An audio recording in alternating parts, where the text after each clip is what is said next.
An amendment. Thank you, Mr. Chair. I have an amendment at the desk. Clerk will report. The gentleman from Florida reserves a point of order. Just waiting on the amendment.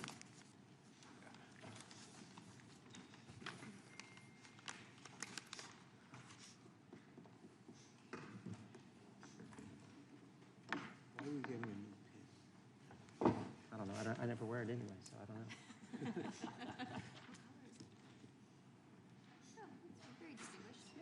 Means one of our grandkids gets a pin sooner than otherwise, right? That's how I do it. Just give them their family. I never wear it. I don't want people to. Amendment to the amendment in the nature of a substitute to the committee report for the resolution recommending. Objection. The amendment will be considered as read. The gentleman from California is recognized for 5 minutes on his amendment. Thank you, Mr. Chair. This is a good faith effort to try to pass an amendment. This is an issue I've worked on when Democrats were in control, when Republicans were in control, so it's not a partisan issue to me. It's really an issue about reclaiming Congress's power. Prior to World War II, the Supreme Court has ruled repeatedly that Congress has the power of inherent contempt. And what that allows Congress to do is when the executive branch, for example, the Department of Justice, if they don't enforce this subpoena, then there's really nothing that we can do. But there is actually something we can do. Through inherent contempt, Congress itself has authority under the Supreme Court law to fine witnesses and to even imprison witnesses.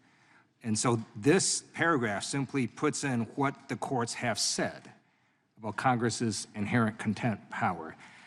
Because as all of you know, the problem that's going to happen if this resolution of contempt gets voted off the House floor is that because Hunter Biden substantially complied with the subpoena and because of the ongoing Department of Justice investigation, there is no way the Department of Justice is going to actually enforce this contempt proceeding. And then there's nothing that Republicans can do. But with inherent contempt, we wouldn't need the Department of Justice. We can use Congress's own power to do that. And this simply puts in the Supreme Court rulings on that. And so this would then set forward, if we want to do in the future, to then pass legislation, which would actually just be a rules change to allow the House to execute our inherent contempt power. And with that, I yield. Gentleman, yield for a question? Sure, I'll yield for a question. Thank you, Mr. Liu. So if I'm not mistaken, Mr. Biden has Secret Service protection. Is that correct? Yes. So are you proposing to send the secret, or to send the Capitol, the Sergeant at Arms and presumably Capitol Police under his direction to go to the Secret Service and take Hunter Biden from their custody? I'm glad you asked that. And so we've thought about this issue, and that's why the bill I have introduced, both last term when Democrats were in control and this term when Republicans were in control, is to use inherent contempt power to fine witnesses. So this would levy $25,000 fines on a witness for refusing to comply with a congressional subpoena and increase that amount depending on how recalcitrant the witness is. Has that power ever been determined to exist by the United States Supreme Court, or is that a novel issue? It is not a novel issue because the Supreme Court has already ruled that Congress has the power to imprison. And so if you have the power to imprison, then you would have the power to do lesser kinds of enforcement penalties. Well, I'll say with respect to this, I'm not sure this is the correct vehicle for that, for your proposal, but I'm somewhat drawn to it. I believe that when Mr. Biden was parading in the halls earlier today, that would have been the solution. I think the Sergeant at Arms should have taken him into custody, and he should have been held in custody until he completed his obligation to testify. So I appreciate the suggestion. We're of one mind on the proper way to resolve this, but and so thanks for the suggestion. I would say I also think it would probably be somewhat speculative to believe that because there's a power to imprison for contempt, that there must be a power to fine.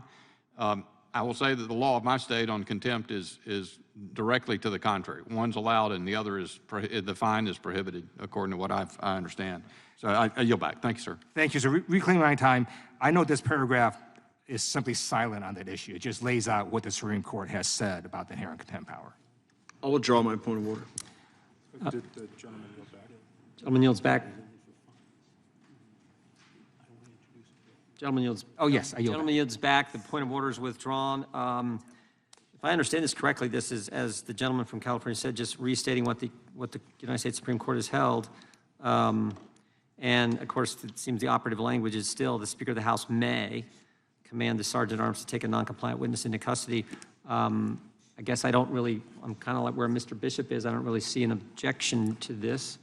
So I think we can, unless someone wants to speak on the amendment, I would call the question on the amendment. All those in favor say aye. Aye. Aye. All those opposed, no. The amendment is adopted and becomes part of the report. The chair now recognizes.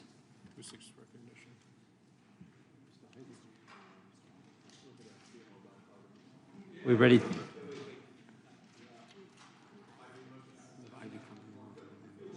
you have is this the last amendment?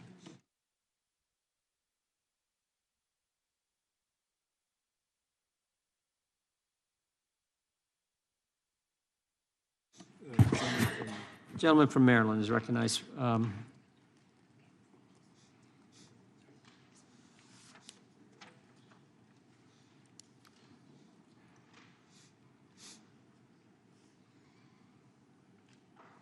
Gentleman has an amendment at the desk. Yes, thank you, Mr. Chairman. Clerk will report. Point of order reserved by the gentleman from Florida. Amendment to the amendment in the nature Without of... objection, the amendment will be considered as read. Gentleman is recognized to explain his amendment. Thank you, Mr. Chairman. I want to note two things just in response to what's been happening so far today. One is the issue that my colleagues on the other side of the aisle have raised about all of our amendments and comments dealing with President Trump. This doesn't raise him at all. And the other is that we haven't been focusing on the issue of Hunter Biden's testimony. And I think this does exactly that. This is an amendment to the report language, so it doesn't actually change the language of the resolution that is the cover of the report that was floated. This does go to page 7 within the report that's been offered as an amendment. And what it does is it actually just clarifies and provides both sides of the story to some extent. And the logic here is typically in reports that are issued, the majority does a report, minority can do a report if they'd like to. I think there were some time constraints here. But the important aspect here is this is a referral that's going to go to the Department of Justice but if it's voted out on the floor. And I think it's important to make sure that the facts that we send over, which under the statute, this is what it would represent. It's based on what's in the report language. I think it need to be a fairly neutral and objective, to the extent possible, recitation of the facts so that the Department of Justice can make a decision on whether or not to move forward with a grand jury investigation. What this does is it sort of lays out some of the facts I mentioned earlier. Chairman Comer inviting Hunter Biden to testify before the Committee on Oversight, offering to do that, and I won't read the particulars again, they're there in the language, but that he's invited to come anytime, and also that he can either come for a deposition or committee hearings, whichever he chooses. He chose public hearing. Now, I know my colleagues on the other side of the aisle think that's contemptuous.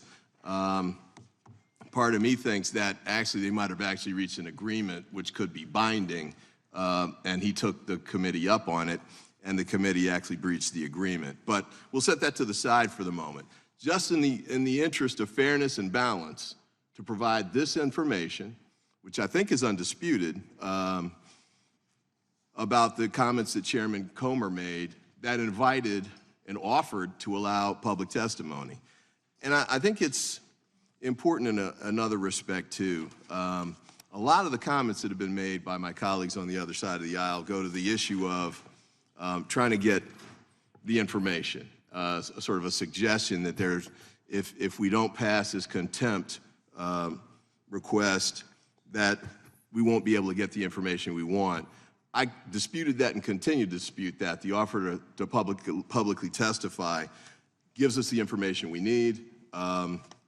Unlike some of the witnesses that have come before this body, there's sort of two big differences, I think. One is there's a lot of information out there publicly about what he would and would not say, and I think the facts that have been written out in the report, although I don't agree with them in large part, and think many of them are one-sided, but it appears that the committee has a good sense of what he would actually say. So I don't know that that's really a challenge here or a problem. So at a minimum, let's send forward a report that gives a balanced view, at least on this particular issue, when we send it to the Department of Justice.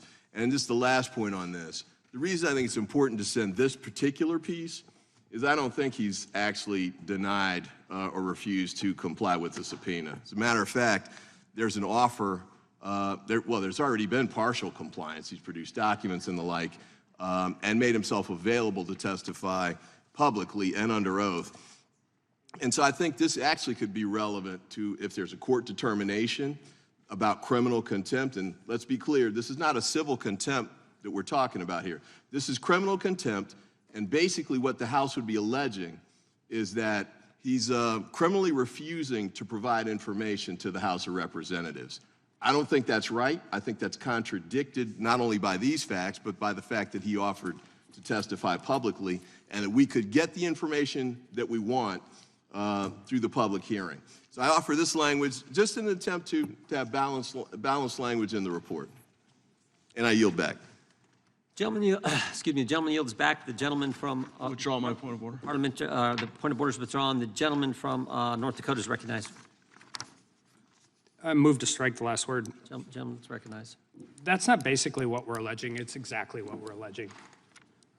From the entire time this started and from this hearing, and I've been thinking a lot about how to address and deal with some of these issues, because a lot of what you deal with in contempt is wonky. And a lot of what we've dealt with back and forth in these hearings is really, really inside baseball. As an example, I spent 6 months in a skiff in the basement of the Capitol in a classified setting, listening to unclassified testimony.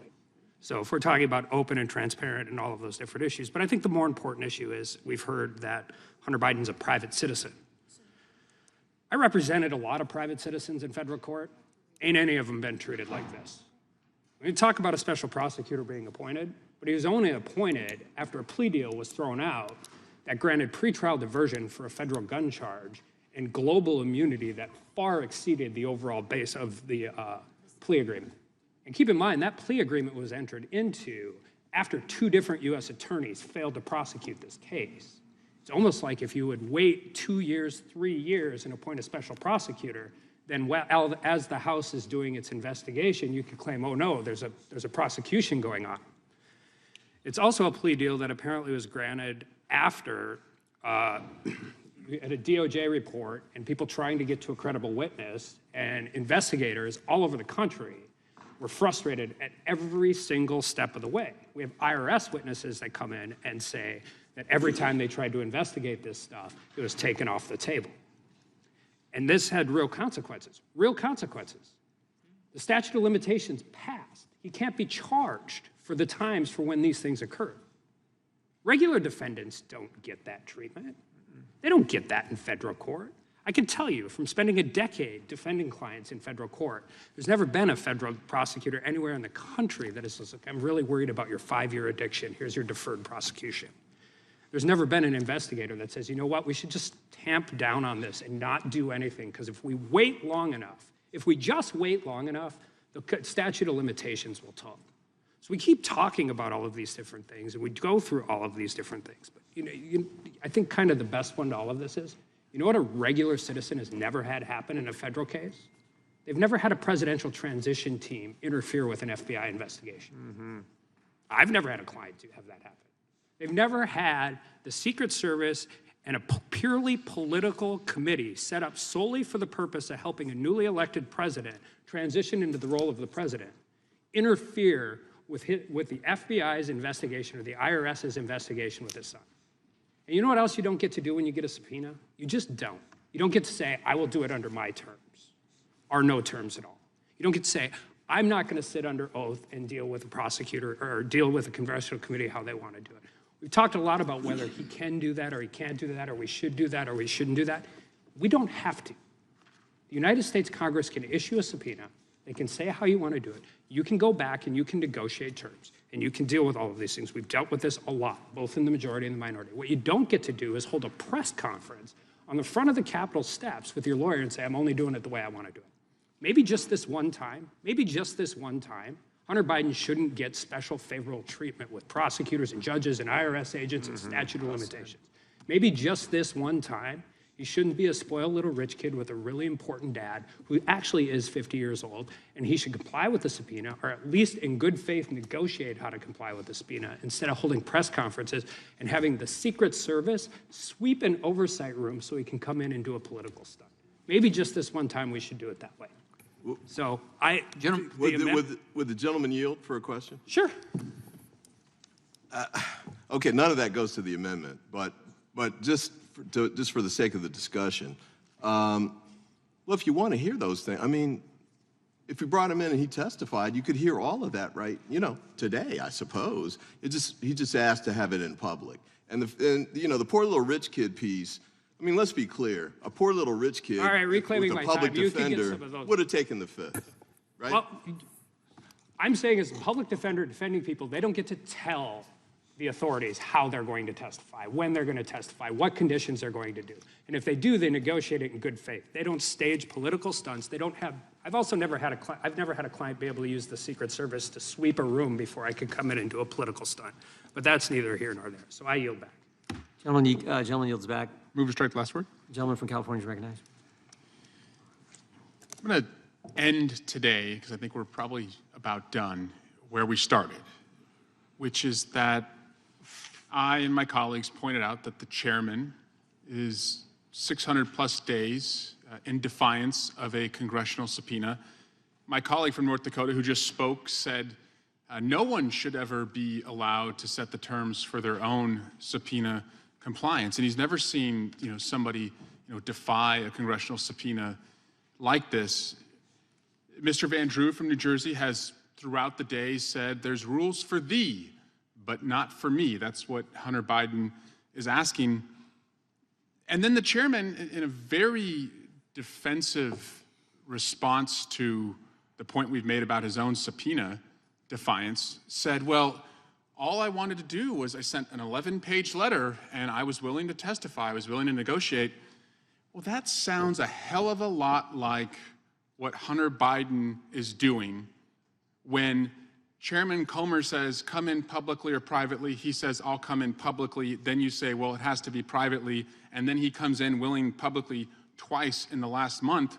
So to use Mr. Van Drew, is it rules for thee, but not for me, Mr. Chairman? Gentleman yield. Is it rules for thee and not for me? Because that's what it really feels like is going on here. So again, to end where we started, it is absurd that this committee, where its own chairman is in defiance of a congressional subpoena, is holding a hearing about somebody else who actually wants to show up and testify publicly for their own congressional subpoena. Gentleman yield.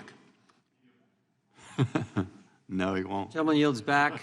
The gentleman from Oregon is recognized, and we'll come to the gentleman from North Carolina. Thank you, Mr. Chair. And I'm struck again by the failure to understand the value of the deposition process and the need for deposition in a matter so important as this. It amazes me. We're busy talking about one of the most important things this Congress can do, and that's look into the alleged impeachable activities of a president. And here we are talking about having one of the key, if not the key witness, avoid the necessity of a deposition. I don't get it. As a civil trial lawyer, I've been through, as I mentioned before, dozens upon dozens of depositions, and you take depositions to get the facts. You don't do it just because it's fun to do. You don't do it just because you can fill out a lot of hours. You do it because if you don't do it, you're guilty of malpractice. So to hear those who have a background in the law suggest that we should simply place a witness of this importance in front of this committee with all the stilted rules that go with it is ridiculous. And what should be happening is we should be focusing upon what we're about here today, which is to determine whether or not the President of the United States engaged in selling his influence through his son. And it's been repeatedly pointed out that his son had nobody else to sell but his dad. And so for goodness sakes, when people come in and say, well, there's no evidence, you go, what was Hunter Biden selling? His influence? Come on. So the point is, why would we commit malpractice by failing to take the deposition of Hunter Biden, particularly where the rules of our organization, this Congress, say that we have every authority to do it? Why? And then as far as the amendment goes, and of course I forgot to say strike the last word on this amendment, but the amendment is surprisingly specious because it fails to take into account the rest of the story. So where it says, given your client's willing to address the investigation publicly, we'd expect him to be willing to testify in Congress. It certainly doesn't say, and avoid taking a deposition. Come on, this kind of approach. Would the gentleman yield? Actually, no. Okay. What I'm anxious to make clear is that this group of folks here, we congressional folks, owe a duty and obligation to the American people to get to the bottom of this, and the way you do it is by taking the deposition first, and then you bring the witness in later. You don't put a witness down here and then try to jam exhibits under his nose or her nose, whoever's nose. You take the deposition. There's a reason. And that's why, years ago, we added depositions as a tool to the investigative toolbox. We didn't, if it wasn't a useful approach, it wouldn't be in our rules. I would recommend, again, since I asked the CRS Committee Discretion in Obtaining Witness Testimony report be made part of the record, people actually go read it. And you'll see a deposition is not a hearing, it's a deposition. There's no House committee rule that regulates the committee's choice between obtaining testimony by deposition or in a hearing. In other words, we get to do this the way we want and the way the chair wants to do it. And to continually bring up other situations as a justification for not following these rules, well, someday you may have that opportunity, but not today. Today's about Hunter Biden. Mr. Chair, Gentleman from Oregon, yield this way. Chair, I yield to... Would you yield, gentlemen? Yeah, sure. I think in furtherance of your point, because you made this point about, and I think even if the submission or the alteration of the report were otherwise appropriate as opposed to just a minority report, I say to the gentleman from Maryland that this sentence that says, yet again on November 8, 2023, Chairman Comer, along with Chairman Jordan, replied to Mr. Biden's attorney stating, quote, given your client's willingness to address this investigation publicly up to this point, we would expect him to be willing to testify before Congress, close quote. It suggests that that was left open that way, so that when Mr. Biden's attorney responded in November 28, talking about coming to a public hearing, that was open for discussion, but it omits this very important first paragraph of the letter of November 8. The Committee on Oversight and Accountability and the Committee on the Judiciary are subpoenaing Mr. Robert Hunter Biden to appear for a deposition. And then the end of that paragraph, attached to this letter is the Oversight Committee's subpoena. The Judiciary Committee's subpoena will be transmitted to you separately. There was no open offer by Jamie Comer for Hunter Biden to say, oh, I'll do that. If that, you suggested the contract analogy wouldn't apply anyway, but it doesn't even, it's selective. It doesn't even represent the facts as they occurred. Thank you, gentlemen, from Oregon, and I yield back to him. Gentleman yields back. Yield back, Mr. Chair. The gentlelady from Texas is recognized on the amendment. Thank you very much, Mr. Chairman. I rise to support the gentleman from Maryland's very thoughtful amendment, Mr. Ivey, and I would simply ask a rhetorical question, expecting no answer from my good friend, so I will answer it myself, which is whether or not Mr. Biden, in this instance, Hunter Biden and his counsel, did they not express and respond to the entreats, the outreach of the chairman of the Oversight Committee? The answer was yes, they responded. Did the Oversight Committee have any number of offerings?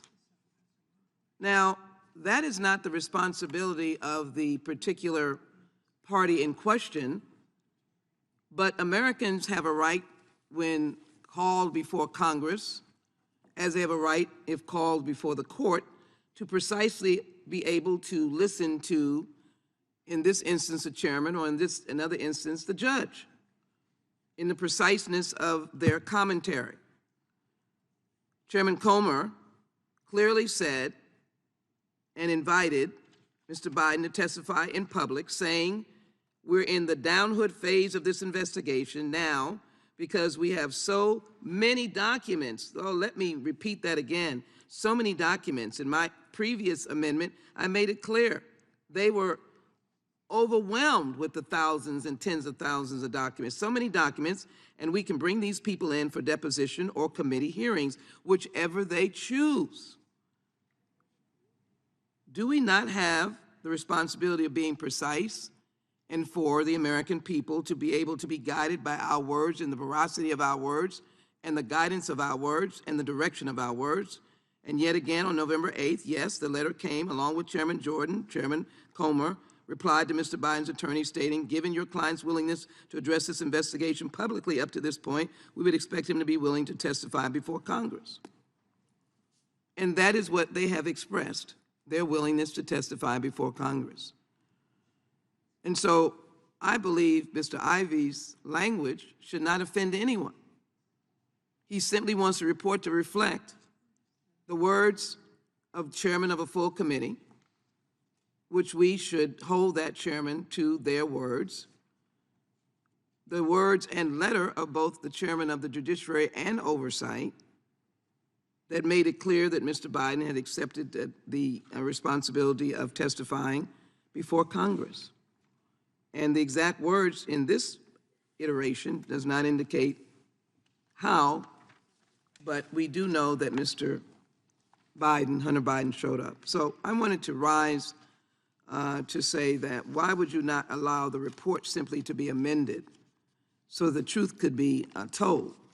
When I came back and expressed my concern with the FD 1023 on this issue of human uncorroborated human testimony, it was just simply to clarify the record. That's all Mr. Ivey is trying to do. He may be wanting to do more, and I'm happy to be able to yield to him at this moment, but I wanted to join him in supporting of this amendment because I do believe, Mr. Chairman, you should allow the amending of the record simply to say and chronicle Mr. Biden's willingness to respond. He did respond. His counsel did respond. They were willing and able to testify publicly. Gentlemen, be happy to yield to the gentleman. I thank the gentlelady, and just in support of that, and just to address some of the comments that were made a few minutes ago with respect to Congress having the authority to seek depositions, and why wouldn't they always do that in these kinds of investigative hearings?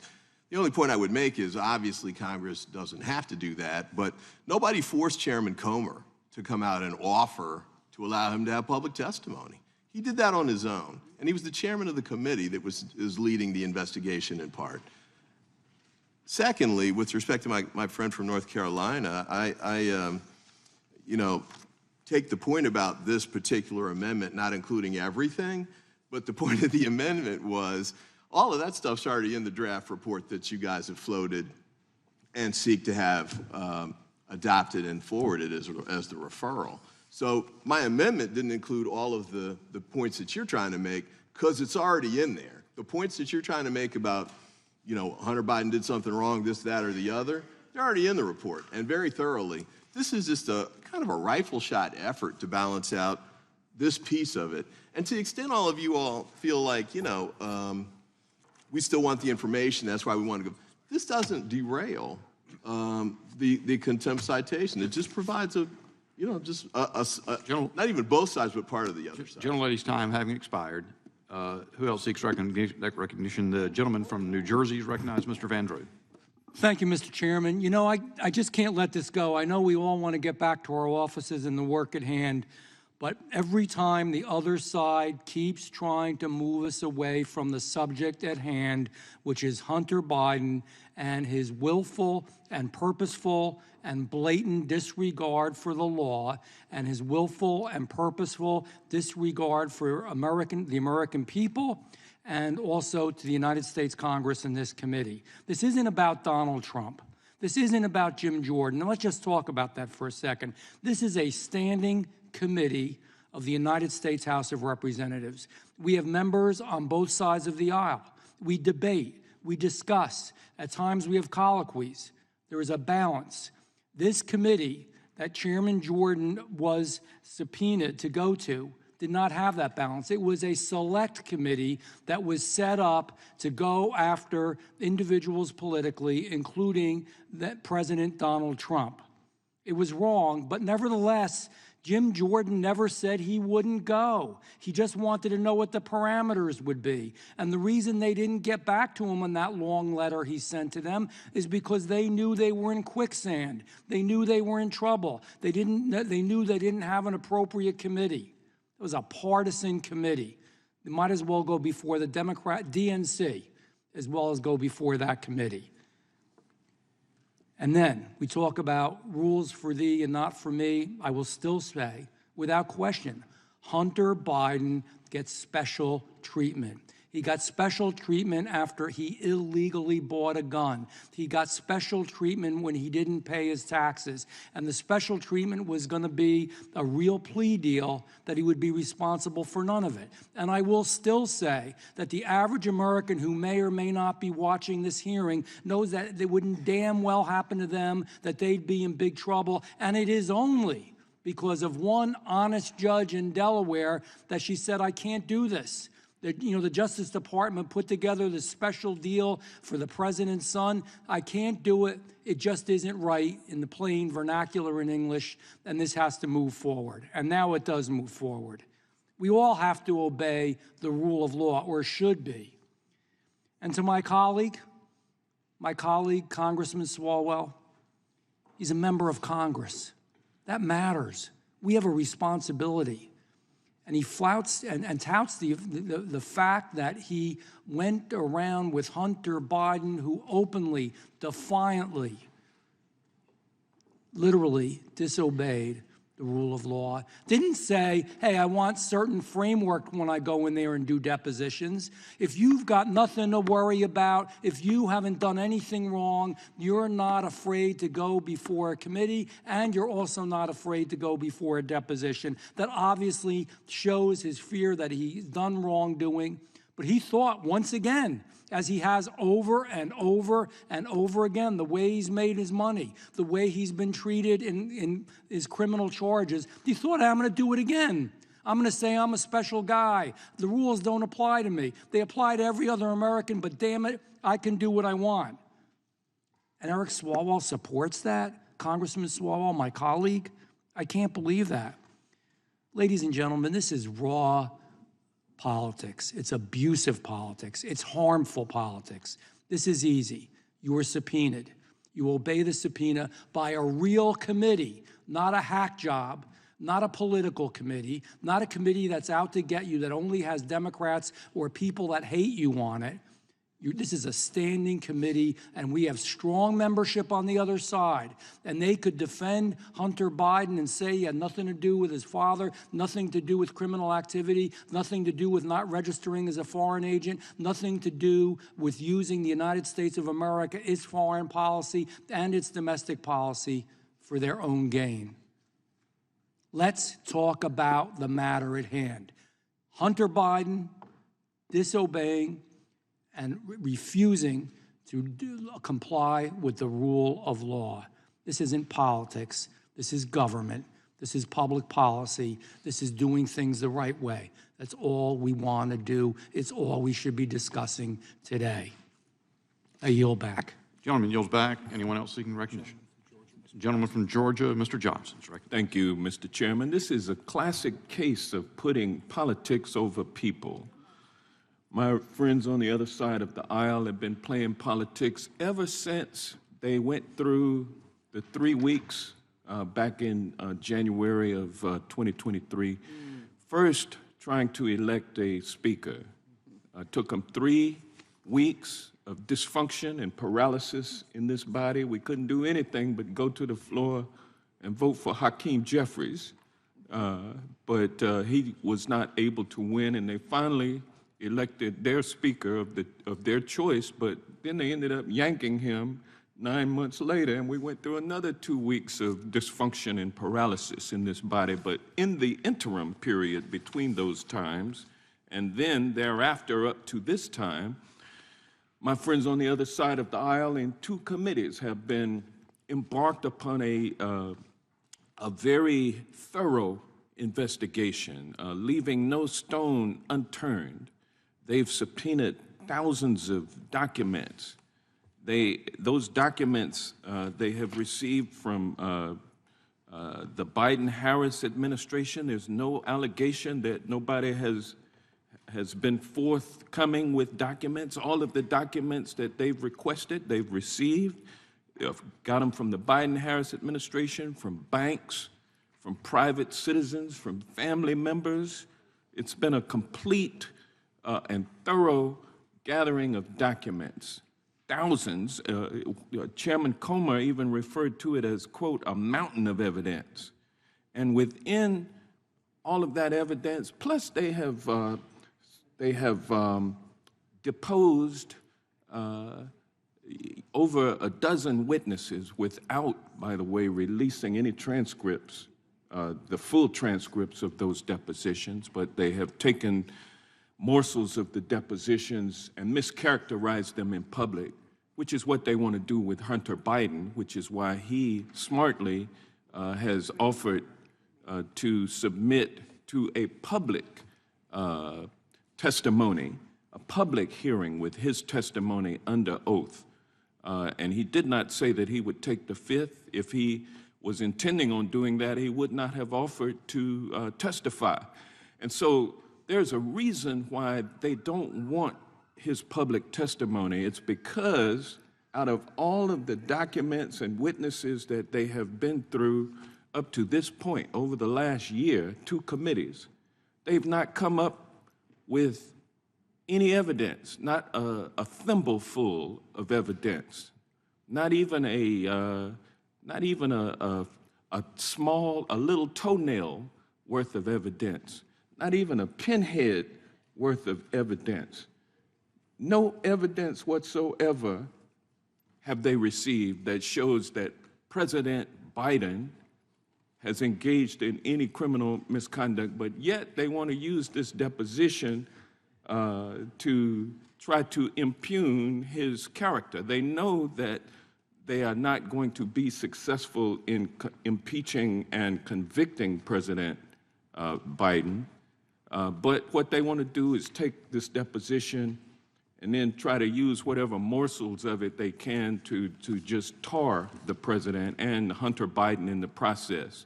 And Hunter Biden is not falling for it, and the American people are not falling for it because they know that it's better to get public testimony in a public hearing that everybody can watch on C-SPAN than it is to be questioning somebody in a clandestine, secret back room with no reporters present, the public excluded. You do it in secrecy. The American people realize that that benefits y'all. That doesn't benefit Hunter Biden. It benefits y'all. And so, but it benefits the public to get a clear finding on national TV that this is a witch hunt and it's not about anything other than your desire to bring down Biden and promote Donald Trump. And so let's stop beating around the bushes. Let's call this what it is, a fishing expedition.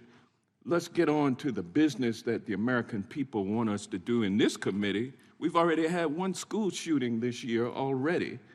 Let's do something about guns in this society, out of control guns.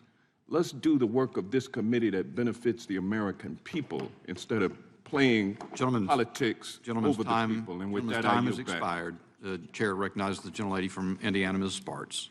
Thank you, Mr. Chairman. I'll be brief. I guess we cannot beat Representative Jayapal phrase, but I didn't realize that depositions are considered to be clandestine operations now. I actually thought, and I'm the attorney, but I thought it's actually, as my Representative Benz put out, it was a part of actually a proper part of a legislative process and investigation. It's actually, and Hunter Biden will have an opportunity to also do a public comments too, but I think the proper ways this goes through, to such a serious matter in consideration, and if he truly believes that he needs to make a case, there are a lot of serious allegation questions he needs to answer. So I think it's unfortunate that the other sides try to spin it. I think this is a part of the process, and I think if we believe in the rule of law and the processes in respect of this committee investigation going further, we should really enforce our subpoenas, especially in serious investigations like that. And I think we need to go further with this, and I hope that my colleagues will support and maybe some people on the other side will think twice before setting a precedence what we're doing, because we're playing too many politics with people's lives. Would the gentlelady yield to me individually? Would you yield to me? Yeah, yes, I did. I yield. It must be interesting to Americans watching, hearing about depositions being clandestine, who might have a figment of a memory that there was an entire impeachment conducted in the skiff. And the other thing is, although we're overturning some stones, we have not yet overturned any islands, so that should be good. I yield back to the gentlelady from Thank you, Illinois. Mr. Chairman, Yeah. and I would urge my colleague to not support this amendment, but support this resolution. I yield back. Gentlelady yields back. Any others seeking recognition? Seeing none, the question occurs on the amendment. Offered by the gentleman from Maryland, Mr. Ivey. Those in favor say aye. Aye. Those opposed say no. No. In the opinion of the chair, the noes have it, and the amendment is not agreed to. Ask for a recorded vote. Gentleman seeks a recorded vote. Clerk will call the roll. Mr. Jordan? Mr. Jordan votes no. Mr. Issa? Mr. Buck? Mr. Gates? Mr. Gates votes no. Mr. Biggs? Mr. McClintock? Mr. McClintock votes no. Mr. Tiffany? Mr. Massey? Mr. Massey votes no. Mr. Roy? Mr. Roy votes no. Mr. Bishop? Mr. Bishop votes no. Ms. Spartz? Ms. Spartz votes no. Mr. Fitzgerald? Mr. Fitzgerald votes no. Mr. Bentz? Mr. Bentz votes no. Mr. Klein? Mr. Klein votes no. Mr. Armstrong?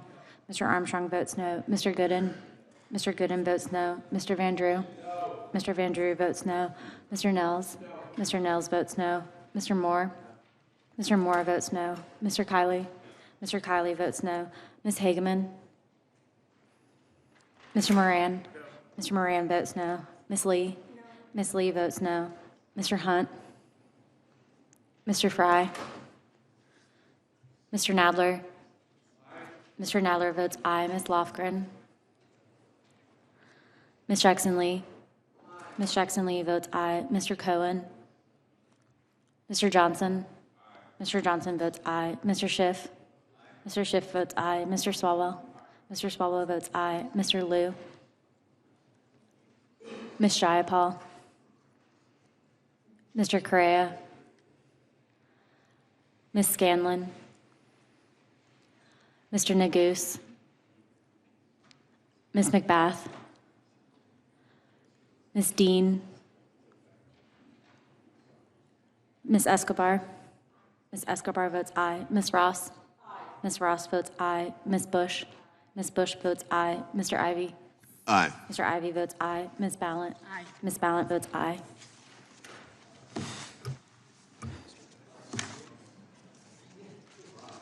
Mr. Biggs? Mr. Biggs votes no. Mr. Fry? Mr. Fry votes no. Gentlelady from Ms. Dean, you are not recorded. Ms. Dean votes aye. Clerk will report.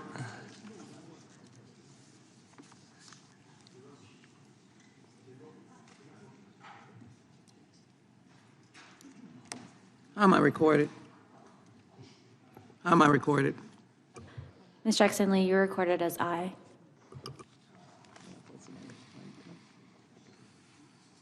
Mr. Chairman, there are 11 ayes and 20 noes.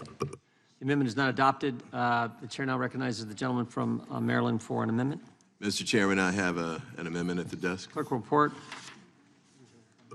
Amendment to the amendment in the nature of a substitute. Gentleman from Florida reserves a point of order. To the committee Without report. objection, the amendment will be considered as read. The gentleman from Maryland is recognized to explain the amendment.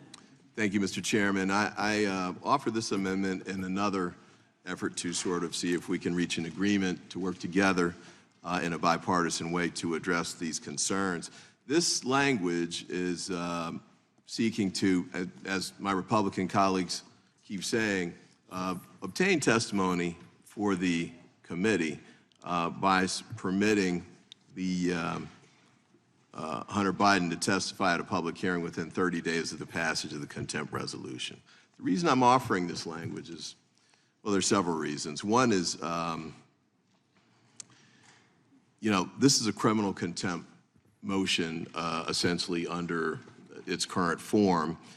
The irony is that, of course, criminal contempt isn't designed to compel testimony. Unlike civil contempt, it's designed to punish. This would give more of a civil contempt kind of feel to it. If the goal is really to get the information and get the testimony from Hunter Biden, this would be an additional opportunity to do that. The objections to the public testimony, I know the civil deposition argument, we've heard them before, and we're just view them differently. I think the civil depositions are fine, but not mandatory by any stretch. I note again that Chairman Comer offered to permit public testimony and was taken up on that offer. I also note that, certainly in criminal cases, you almost never have depositions. People are put on the witness stand, they testify at hearings. They may have testified before grand jury, but frequently not. So, and as I mentioned before, this is not a scenario where the committee would be flying blind if Hunter Biden sat down and was testifying publicly. We've got tens of thousands of pages of documents. You've got 90 witness statements that have been taken by this committee and by others, oversight and others here in the House. And the public information through the press is beyond extensive on this matter. So I don't know that the approach of it having to be a deposition is the sort of trap that the other side seems to be suggesting, but it would be a quick and immediate way to get the information. And so I will say, just to conclude here, we want to get the information. There's conversations or statements that have been made by colleagues on the other side about negotiating subpoenas. This would be essentially sort of a variation of that. Let's see if we can get the information. Criminal contempt, once we started on that train, it doesn't stop based on whether he complies or not. It just keeps going. So if you really want the information, I don't know that this is the best way to go about it. And so I offer this amendment as an effort to try and reach an agreement where we can actually get the testimony from Mr. Biden that the Republicans say that they want so desperately. Let's bring him in. Let's give him some additional time. Passage of the resolution will be a statement from the House expressing how serious the committee is and the House is about wanting this information. We won't be derogating any rights of the committee by passage or adopting this provision. Let's find a way to work together and get this done. Gentleman, yield for a quick. I will. So, but if I understand, and I was listening carefully to your argument, but I'm also reading what your amendment would do is say Hunter Biden wins. That is to say, he set the terms of his testimony to come into a public hearing at his, the way this public hearing process works, 5 minutes a person and all that stuff, as opposed to doing a deposition. You're saying concede that to him and just do what he wants? Well, a couple quick things on that front. The 5 minutes was discussed earlier, and there's multiple examples of that over the history of the House and the Senate. We don't have to do it that way. We could designate an individual member or counsel. They can do the questioning for 45 minutes, 60 minutes, whatever we want. We could go back and forth just like we do in the depositions. That would be one way to go, that would get the testimony and get the information. Your terms might be acceptable to me. I don't know what the will of the committee would be. So are you saying, and I wonder if the ranking member, if not you, because he mentioned this earlier, are you saying that Hunter Biden would like to come in and conduct a deposition, following the rules of the deposition, in public? He said public hearing. I don't know that there's a difference between Would the gentleman- deposition, in quotes, and hearing. Would the gentleman yield? I would. I remarked previously that one of the Republicans, I forget which one, had said that a public, that having Hunter Biden testify in front of the committee would be fruitless because of the 5-minute rule, and you couldn't sustain a proper questioning then. And I said, well, in that case, we would certainly not object if the Republicans wanted to hold a public hearing by the rules of a deposition. That is to say, the Republicans get an hour to question him, and then Democrats get an hour to question him, and so forth and so on. And that's what I said, and we certainly wouldn't object, and that should meet the objections of the Republicans. Mr. Chair. I yield back to the... Gentleman's time has expired. The gentleman from North Carolina is recognized. Thank you, Mr. Chairman. Carrying that point further, I'd yield to the ranking member if he's able to say that Mr. Biden is prepared to do that. Does Mr. Biden wish to sit down in a deposition in public? I haven't spoken to Mr. Biden, but he has said repeatedly publicly that he is perfectly willing to testify in public, that he is eager to testify in public. So I would assume he would be willing to do that. So as for me, I would say that the time for him to offer that if he wanted to do it. So it's an interesting proposition, and I think it would be fantastic. Mr. Ivey thinks it's a good idea. The ranking member thinks it's a good idea. So, but nobody's prepared. Nobody can say, yeah, well, Hunter Biden's willing to do this. No one has asked him. We're at a certain. No one has asked him. No. But there have been letters back and forth across time. The gentleman yield? Yeah, I will, Mr. Chairman. Well, it seems to me the time to ask him is if this goes the way we anticipate and there's a vote to hold him in contempt from the committee before it goes to the floor, there's going to be those kind of discussions take place between Mr. Lowell and Mr. Castor, our counsel, and the counsel for Hunter Biden, and we'll figure it out from there if that's something that's actually real or not. But Chairman, right now, I think we move should prefer to with- adjourn to figure out if this is something Mr. Biden is amenable to. Gentleman's not recognized. The time belongs to the gentleman from North Sounds like you're not interested. And it's my like I'm time. following the rules. But I think that's exactly right. So we move through this. Again, as I said a long time ago, hours ago, it's cut and dry. It's open and shut. The contempt is clear, and then Would the gentleman yield? I will yield to the ranking member. The Hunter Biden's lawyer has written several times, I don't know how often, but has written several times offering Mr. Biden's testimony.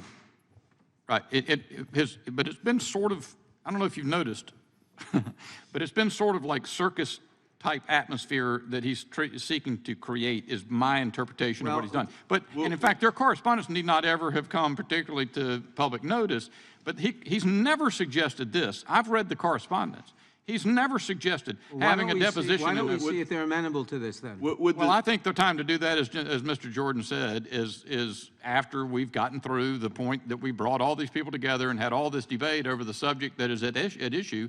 Let's get the resolution through, and then see. I'd yield to the gentleman from Maryland, Mr. Ivey. Thank you. Just a couple of quick points. I don't know that there's a real distinction between deposition testimony and public hearing testimony. Come on, Glenn. I'm just saying, the way it would be structured, we did this with the Whitewater hearings, it was done with Iran-Contra. Most of the investigative hearings actually do it the way that the chairman suggested. You're calling it a deposition. That's how they work in these public hearings anyway. Counsel is designated to question for however long each side agrees, 30 minutes, 45 minutes, whatever. Members can then ask questions if they want, but the point about it getting lost in the 5 minutes, it could be addressed in that way. And then secondly, remember the point I made a few minutes ago. Once we send this on a criminal contempt track, it's beyond our hands. Once it gets voted off the floor, so we're not negotiating after that to try and address it. It's in the hands of the Department of Justice. I understood, and reclaiming my time, that's the point the chairman just made. Exactly. Is there's an opportunity, and it's something focused of an opportunity, I would say, because it's not going to be unlimited amount of time, but there's time to deal with that and before it becomes that, before it goes to the floor and gets a referral. Would the gentleman yield? And so let me yield to the I think the chairman was sought to be. The gentleman, the gentleman from Florida. Yield to you. Thank you. I have a question for Mr. Ivey. Would 30 days seems to be dilatory to obtain bipartisan support? Would you go to 14? Yeah, I'd just pick 30 out of the air. I mean, I thought the I'll yield issue back. was. I'll yield back. I just thought the issue was giving a chance after the resolution passed to reach an agreement when normally speaking, you can't do it anymore. So that's all. Just include additional time to negotiate. Would the gentleman yield? I would. Well, I guess it's Well, my, actually, I'm I guess sorry. it's, I guess it's my Gentlemen, time. North Carolina's time. I apologize. I'll yield to the ranking member. Thank you. As has been stated, to vote a contempt now and then see if Mr. Biden is amenable is putting the cart before the horse. Why don't we recess this meeting, this hearing, see if he's amenable. If he is, call him in under the rules that the majority will agree to, and have the proper, what's it called? The proper hearing. Recessing is the prerogative of the chair, I'm pretty sure, but well, I guess anybody could move. But anyway, I'm not intending to do that, and I think that the idea would be to get it finished. My time's about, I'll yield my time back. Gentleman yields back. I think the gentleman from Oregon seeks time, and the gentleman from New Jersey. We'll go to Mr. Benz first.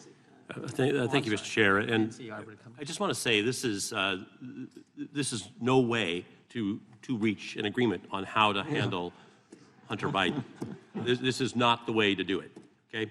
The reason that the chairman is given the authority of determining how to get this thing worked out is because it's difficult, complicated, and it should be up to him. And so to be doing this now is ridiculous.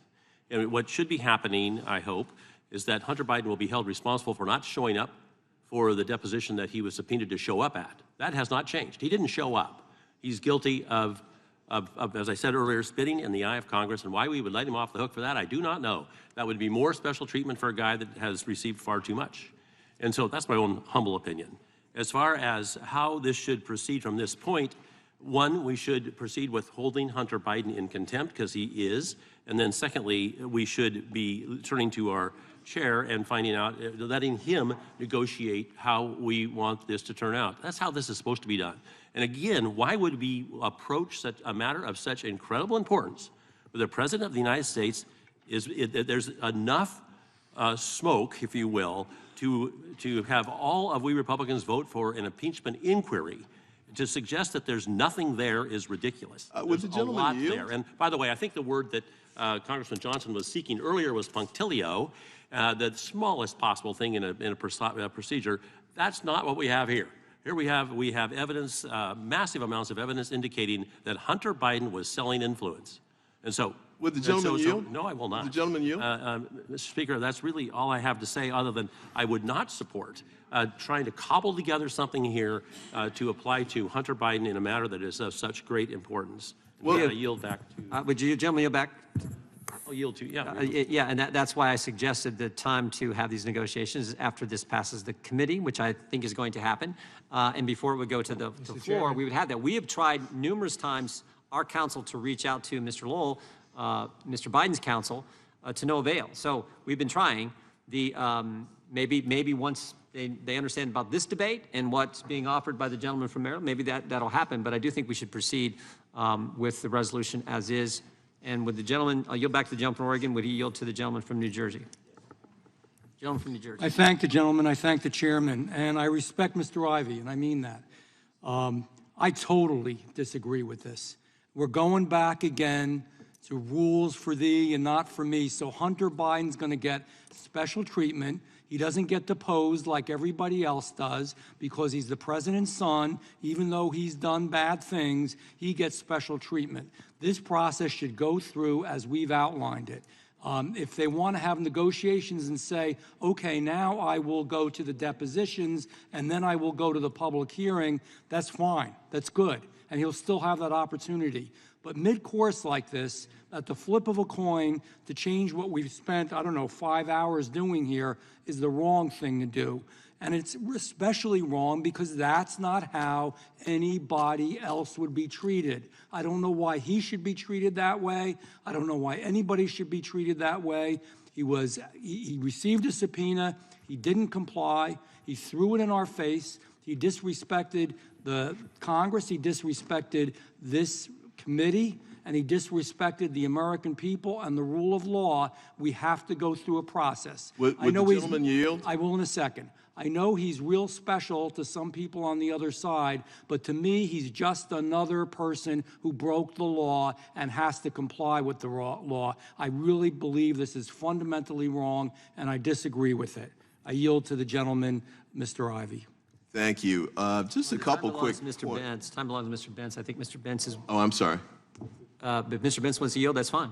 Okay, gentleman's right. Thank you. Just a couple quick points. I mean, the point about this is no time to negotiate this. Let me say, the first time I saw the report, I believe, was either late Monday night or Tuesday morning. So, as soon as we got a chance to have it and read through it, we started putting the amendments together. So, I would appreciate the opportunity, actually, if you all want to have a chance to give us a chance to negotiate, read a report. Some committees actually permit minority reports to be written in response, and they're submitted together. That would be wonderful. So, would love to work with you on that front. Mr. Vance, would you yield back to me? Thank you. This is not the time. It's not the place. He broke the law. He has to be deposed. After he is deposed, he can have his public hearing. There's a reason you want to change the formula here. He has to obey just the way every other American citizen has to. He's not special. He's another guy that broke gun laws, another guy that broke tax laws, and is involved with his father in illegal activity, in my opinion, and that's what we need to find out. Time for the gentleman that expired, the gentlelady from Texas, and then we'll go to Georgia. And my good friend from New Jersey has made a very potent point. He's just like every other American, and the time that I've spent on this committee is a little bit longer than some others have. And so I've had my share of subpoenas and those that have not been followed through on.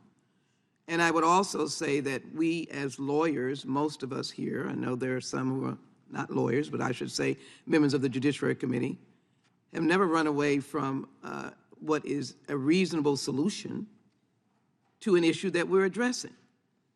So I take issue with those who would suggest, well, we've been here 5 hours, let's sock it to them. We've been here 5 hours, and if we come away at the end of the 5 hours, and Mr. Chairman, it is your prerogative, but you could have that prerogative along with our ranking member who offered some thoughtful comments, and we came away with a solution, then we're better for it because we could give that same solution to every other American. And I think that what has been offered has been misunderstood. What has been offered is, at least some back and forth, was to have the open hearing in the form of where we would not be subject to the limitations of the 5 minutes. It could be in the form of, to Mr. Nadler's point, each side getting an hour, I'd say 2 hours, but that's 4 hours, and you'd have counsel, and then you'd have counsel, and then you'd have the opportunity for member questioning. And it would be in a public setting. Someone else could come up with the same misfortune of being misunderstood, like Mr. Biden has been misunderstood because he was willing to appear, and we could discuss a solution for that person, like every other American. I think the 14 days is a reasonable time. I didn't hear Mr. Ivey answer that, but he said that 30 days was not a time that he was wedded to. So 14 days, but I don't see why it cannot be resolved in the few hours more that we have here. So I would hope that we're stepping over our message here, our points. He is being treated like every other American. If we have a solution, let's put the solution forward. And we have a disagreement, you are in the majority, and your interpretation is that he is in contempt. You're right, my interpretation is that he is not because he offered to appear. Would the gentlelady yield? I will, Mr. Chairman, Mr. Ranking Member. And therefore, we have a disagreement, you being the majority, you would prevail, but I don't think we get anywhere if we can resolve it. And I think we have an answer. Mr. Nadler, yield. Thank the gentlelady for yielding. I just want to point out, if we vote this contempt resolution,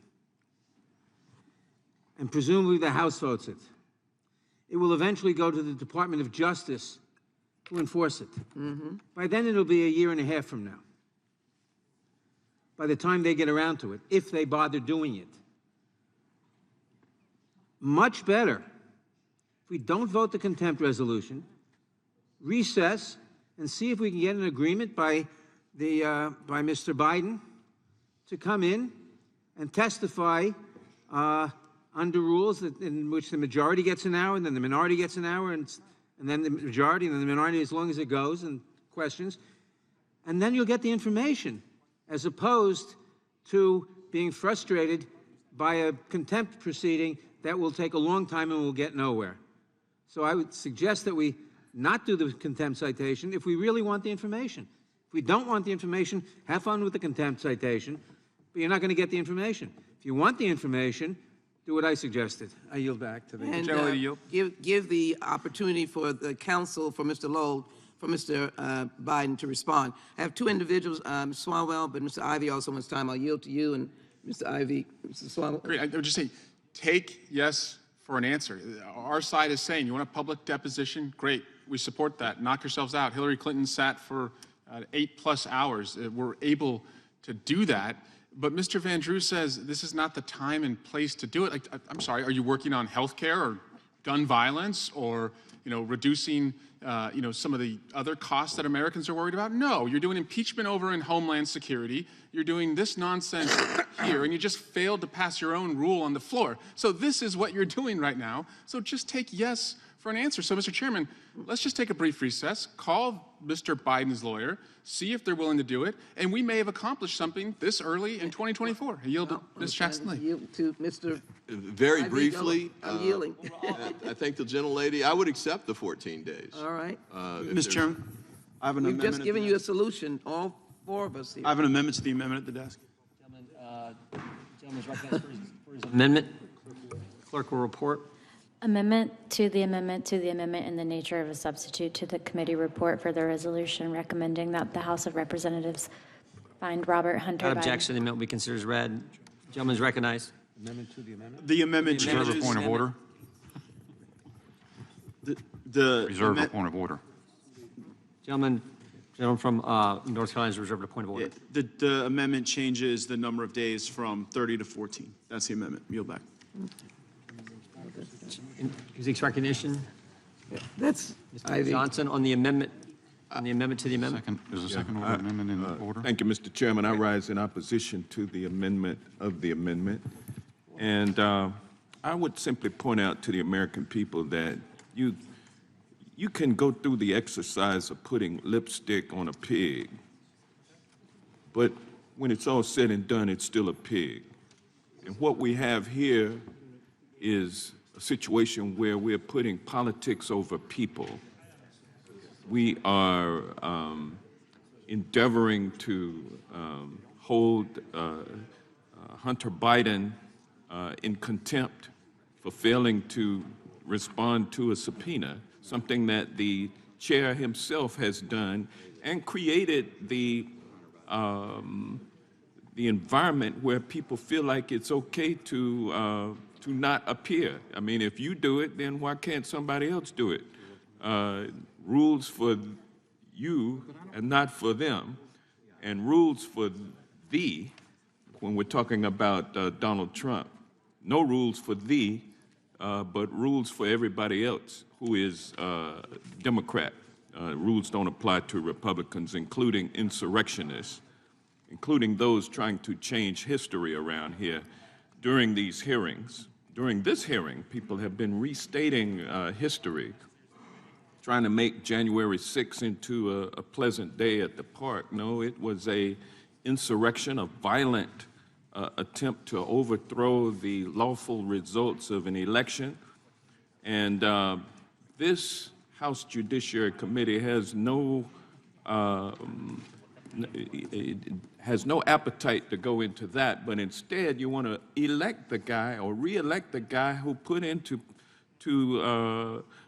position those who were here attacking us, the one who fermented the insurrection. You want to protect him and get him re-elected, and so therefore you're putting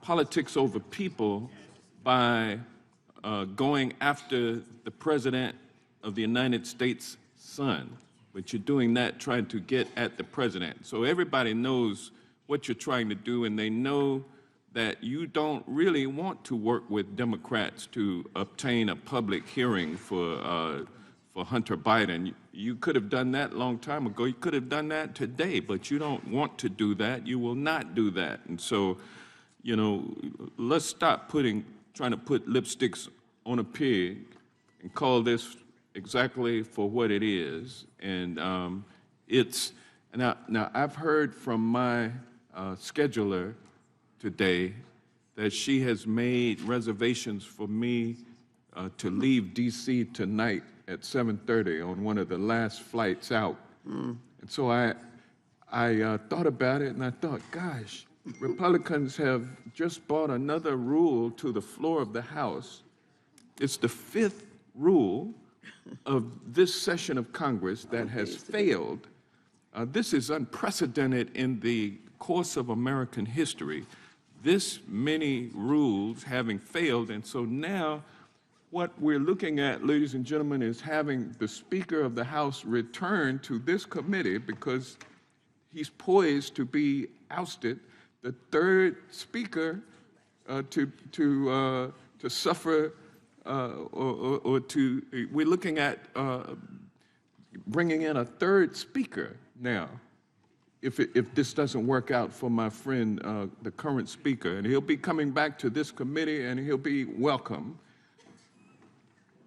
We know what he's about, and we will, perhaps the next Speaker will be selected from this committee as well, or it could be the House Oversight Committee, which seems to be taking priority over this committee. Would the gentleman yield? But yeah, I'll yield to the gentle lady. Yeah. But I would say that let's not put lipstick on this pig. This is a pig.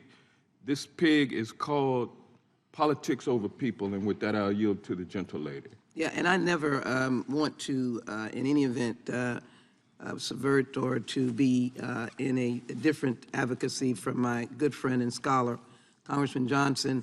I would not say that we're doing the dressing of a pig.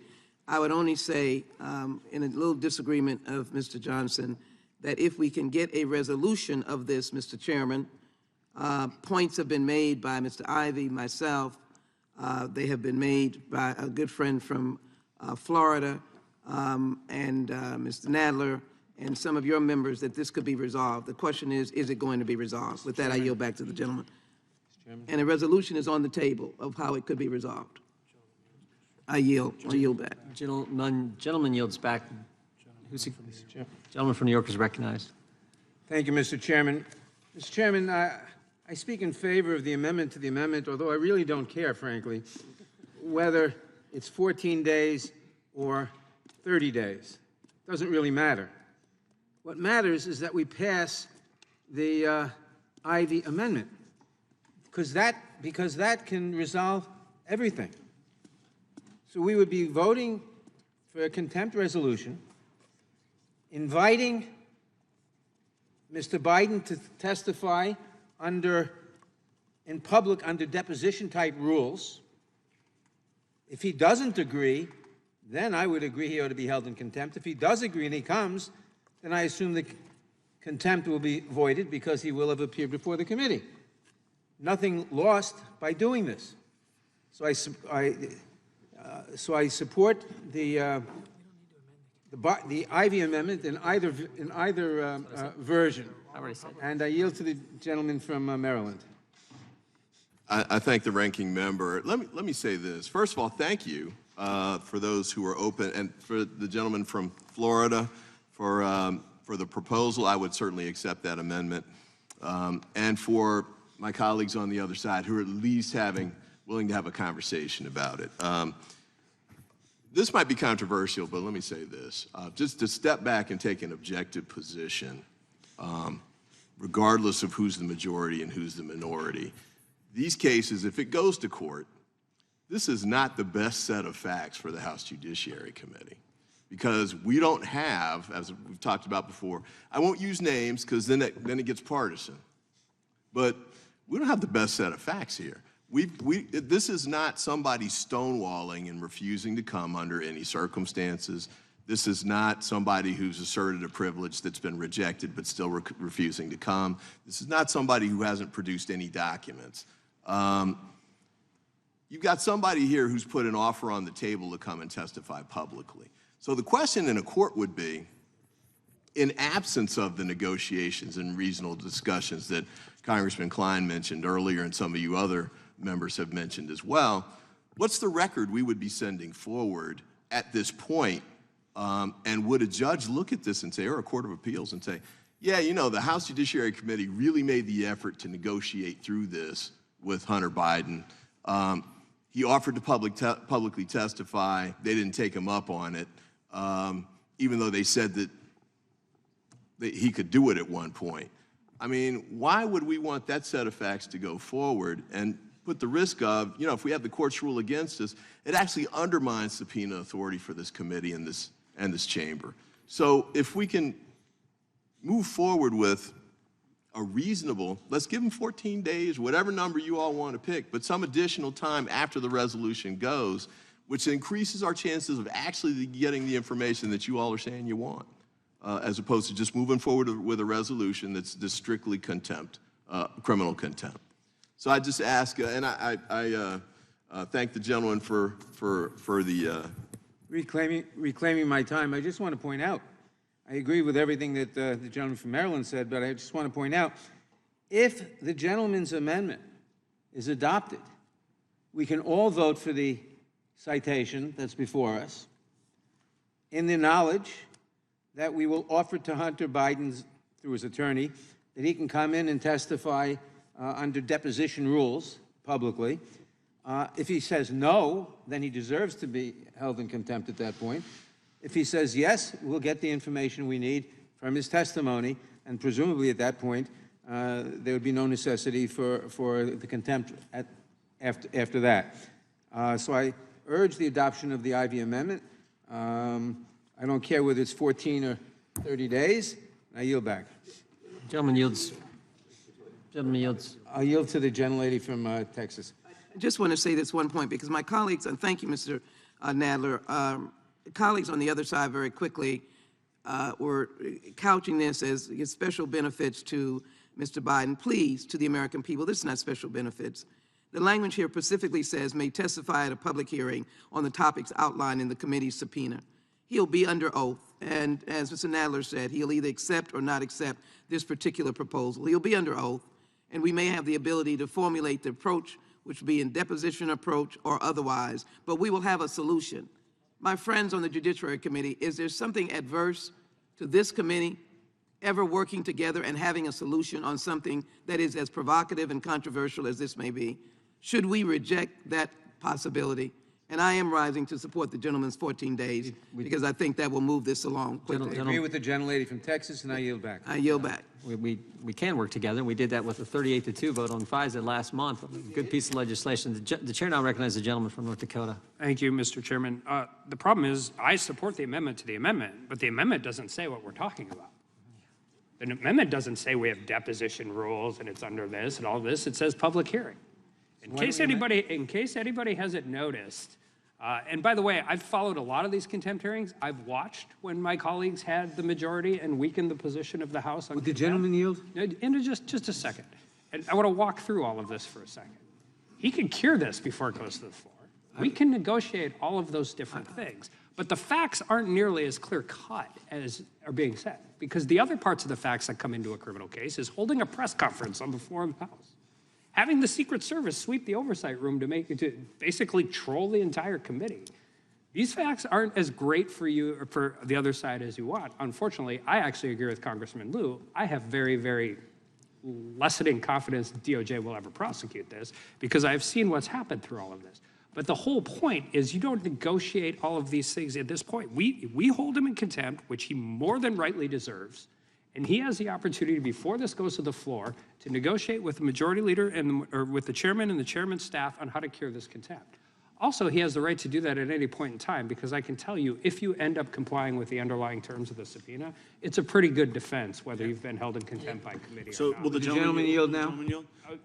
Yield it. Yeah, so would the gentleman then acknowledge that if the amendment as amended, or as it is about to be amendment, were adopted, that could increase the likelihood of a DOJ prosecution? Do you think it would increase the likelihood, decrease the likelihood, or have no effect? I yield back.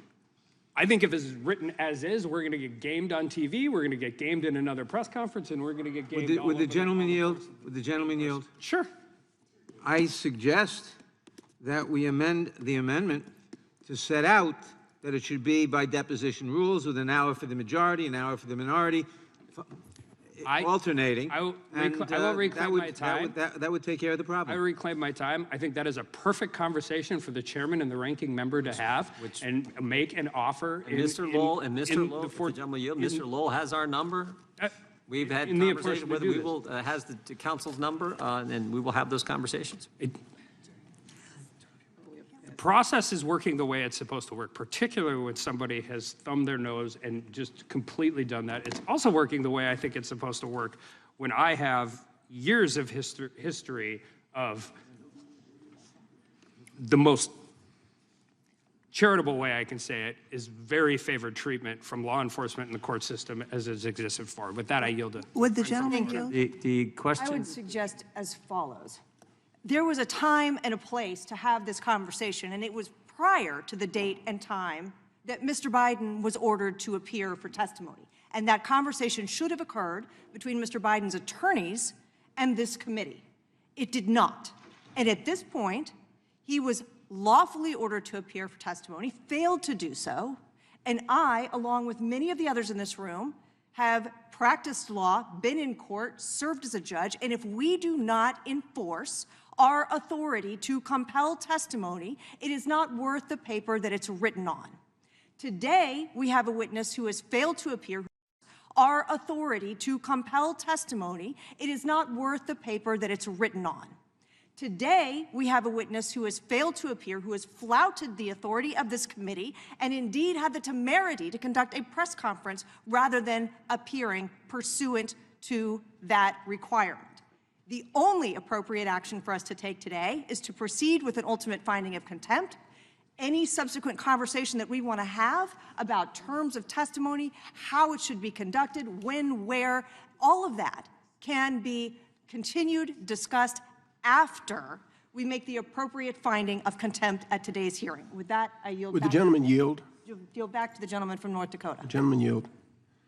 Mr. Chairman, I would ask it in a colloquy format, if between the time we find the Biden in contempt and the time it goes to the floor, which is certainly a week or more, would you be willing to accept a revised date in which he would come as subpoenaed and comply with the subpoena?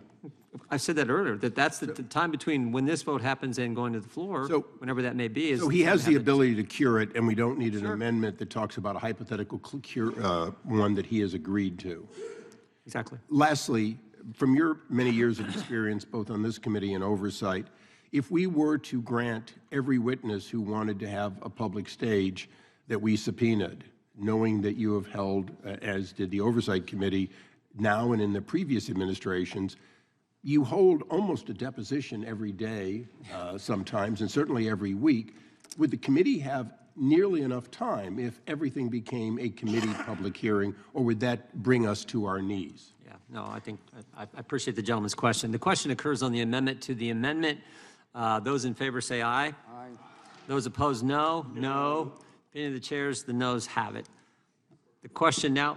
Recorded vote? Recorded a vote. This is a recorded vote, has been asked for on the amendment to the amendment. The clerk will call the roll. Mr. Jordan? No. Mr. Jordan votes no. Mr. Issa? No. Mr. Issa votes no. Mr. Buck? Mr. Gates? Mr. Gates votes aye. Mr. Biggs? Mr. McClintock? Mr. McClintock votes no. Mr. Tiffany?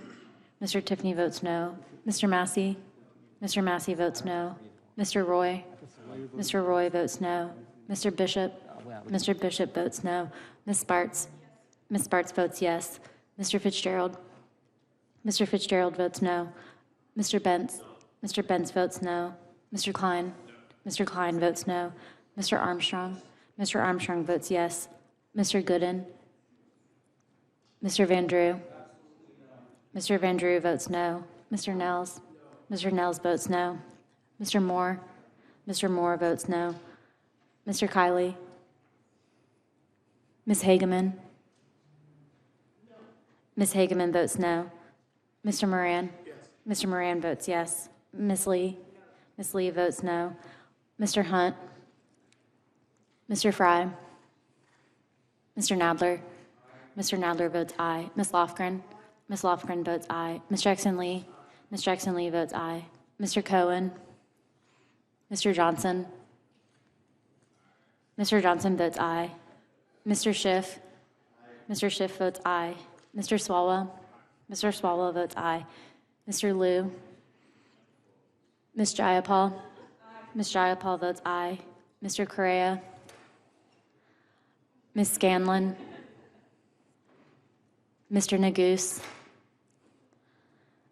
Ms. McBath. Ms. Dean. Ms. Dean votes aye. Ms. Escobar. Ms. Escobar votes aye. Ms. Ross. Ms. Ross votes aye. Ms. Bush. Aye. Ms. Bush votes aye. Mr. Ivy. Aye. Mr. Ivy votes aye. Ms. Ballant. Ms. Ballant votes aye. Mr. Fry. Mr. Fry votes no. Mr. Kiley. Mr. Kiley, you're not recorded. Mr. Kiley votes no. Mr. Biggs, you're not recorded. Mr. Biggs votes no.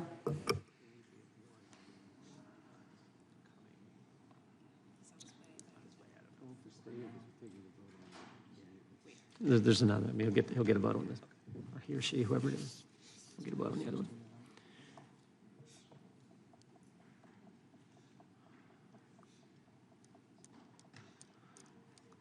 Clerk will report. Mr. Cohen. Thumbs up. No, you're a yes. You're an aye. Mr. Cohen. Mr. Cohen votes aye. It's a Gates amendment. You're a yes.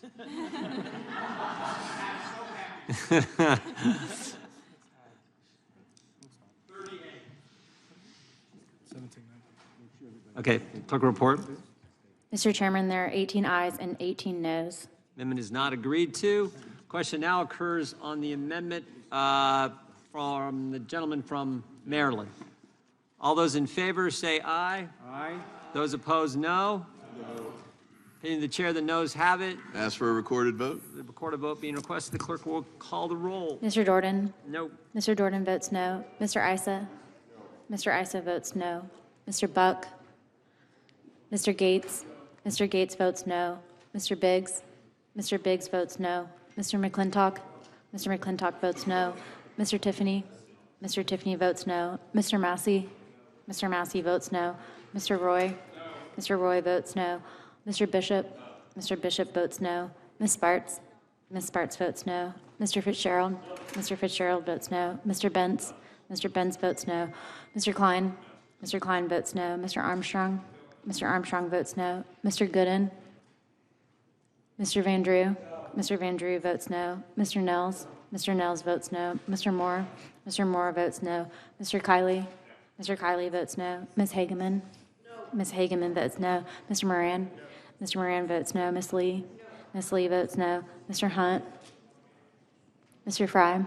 Mr. Fry votes no. Mr. Nadler. Aye. Mr. Nadler votes aye. Ms. Lofgren. Ms. Lofgren votes aye. Ms. Jackson Lee. Ms. Jackson Lee votes aye. Mr. Cohen. Mr. Cohen votes aye. Mr. Johnson. Mr. Johnson votes aye. Mr. Schiff. Mr. Schiff votes aye. Mr. Swalwell. Mr. Swalwell votes aye. Mr. Liu. Ms. Jayapal. Ms. Jayapal votes aye. Mr. Correa. Ms. Scanlon. Mr. Neguse. Ms. McBath. Ms. Dean. Ms. Dean votes aye. Ms. Escobar. Ms. Escobar votes aye. Ms. Ross. Ms. Ross votes aye. Ms. Bush. Ms. Bush votes aye. Mr. Ivy. Aye. Mr. Ivy votes aye. Ms. Ballant. Ms. Ballant votes aye. The gentleman from Texas. Mr. Gooden votes no.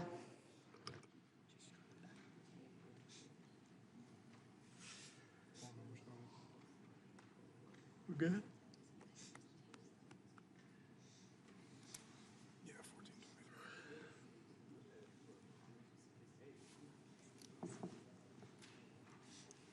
Clerk report.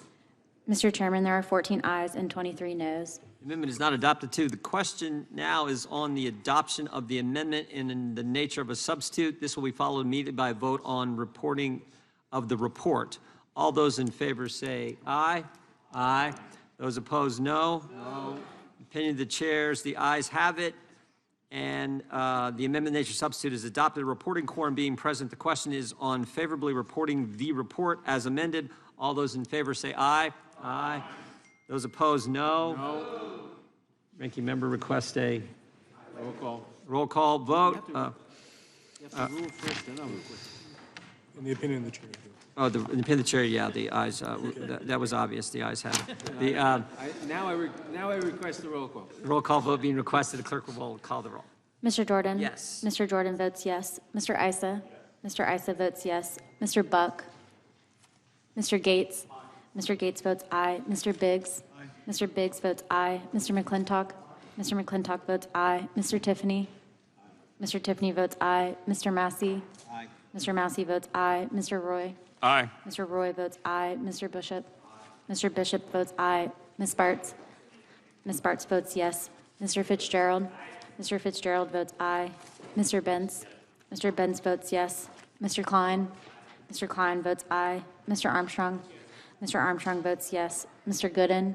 Mr. Gooden votes yes. Mr. Van Drew? Mr. Van Drew votes yes. Mr. Nels?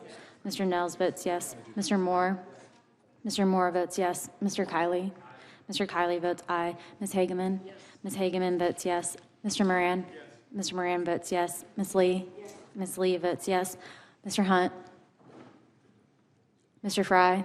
Mr. Fry votes aye. Mr. Nadler? No. Mr. Nadler votes no. Ms. Lofgren? Ms. Lofgren votes no. Ms. Jackson Lee? Ms. Jackson Lee votes no. Mr. Cohen? Mr. Cohen votes no. Mr. Johnson? Mr. Johnson votes no. Mr. Schiff? Mr. Schiff votes no. Mr. Swalwell? Mr. Swalwell votes no. Mr. Liu? Ms. Jayapal? Ms. Jayapal votes no. Mr. Correa? Ms. Scanlon?